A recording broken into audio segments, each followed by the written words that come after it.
Indoor plant কি আমাদের প্রয়োজনীয় অক্সিজেন দিতে পারছে? আমরা যারা ঢাকায় বসবাস করি তারা নিজের ঘরের সৌন্দর্যের জন্য এবং প্রয়োজনীয় অক্সিজেনের জন্য ইনডোর প্ল্যান্ট রাখতে পছন্দ করি, কিন্তু ইনডোর প্ল্যান্ট কি পারছে আমাদের সেই অক্সিজেনটুকু দিতে? ঢাকার এই বায়ু দূষণের সময় ইনডোর প্ল্যান্ট কি আমাদের সেইটুকু ফ্যাসিলিটিস দিতে সক্ষম? নিশ্চয়ই না।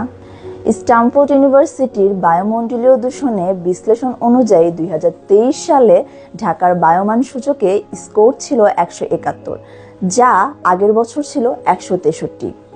171 স্কোরই বলে দেয় ঢাকার বায়ু কতটা অস্বাস্থ্যকর, যার ফলে হতে পারে বিভিন্ন ধরনের সমস্যা।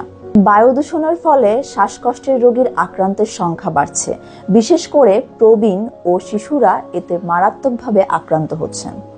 বায়ু দূষণের ফলে কার্বন ডাই অক্সাইডের পরিমাণ বাড়ছে, যার ফলে আমাদের এই শ্বাসকষ্টের সমস্যাগুলো দেখা দিচ্ছে।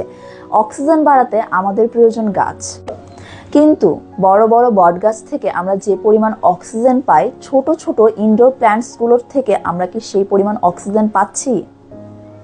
আবার ছোট ঘরে যদি অনেক গাছের টব রাখা হয় তাহলে সেখানে অক্সিজেনের সমস্যা দেখা দিতে পারে।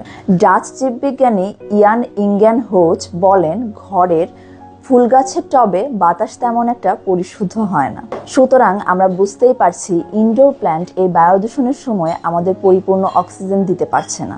তাহলে এখন উপায়? আপনার এই প্রশ্নের উত্তর খুঁজতেই আমরা কাজ করছি, যার সমাধান পেতে আমাদের সাথেই থাকুন।